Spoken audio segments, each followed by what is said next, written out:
शिवसेनेनं उद्धव साहेबांच्या आदेशाने अरविंदजी सावंत साहेब यांच्या नेतृत्वामध्ये पश्चिम विदर्भामध्ये शेतकऱ्यांना कर्जमुक्त करण्यासाठी आज आंदोलन पश्चिम विदर्भामध्ये केलं.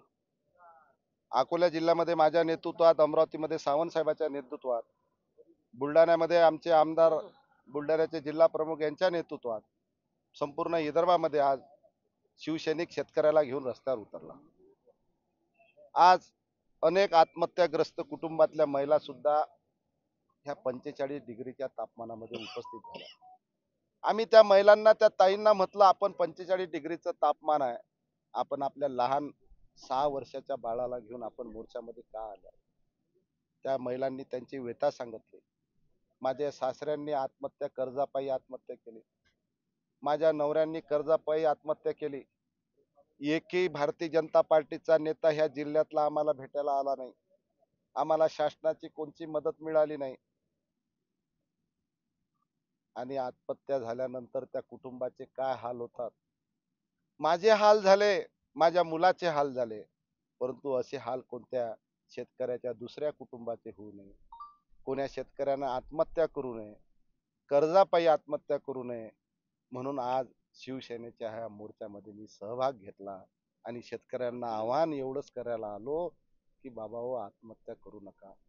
माझ्या पतीने आत्महत्या केल्यानंतर माझ्या परिवाराची काय परिस्थिती झाली. शासनाने इनमिन 1 लाख रुपये जरी कुटुंबाला दिले असतील, परंतु माझ्या मुलाचा उदरनिर्वाह मी कसा चालू कुटुंबाचा, मी कुटुंबाचं पोट भरू का मुलांना शालेय शिक्षण देऊ, अशी व्यथा त्या महिलांनी मांडली. खरं तर त्या महिलांचं मी खूप खूप आभार, आम्ही त्यांचे उपकार यासाठी मानतो की त्यांनी ह्या शेतकऱ्याला मार्गदर्शन केलं की आत्महत्या करू नये.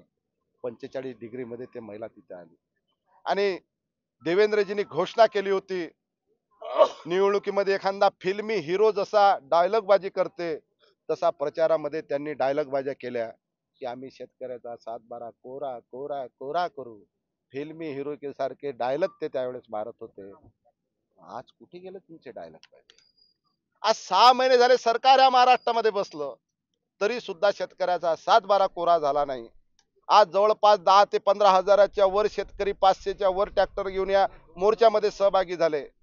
येणाऱ्या हिवाळी अधिवेशनाच्या अगोदर जर देवेंद्रजींनी, या महाराष्ट्रातल्या मुख्यमंत्र्यांनी जर शेतकऱ्याचा 7-12 जर कोरा केला नाही, तर येणाऱ्या हिवाळी अधिवेशनाला नागपूरला त्या पश्चिम विदर्भातले हजारो ट्रॅक्टर घेऊन, लाखो शिवसैनिक घेऊन, लाखो शेतकरी घेऊन विदर्भाला, विधान भवनाला आम्ही वेळा घालू.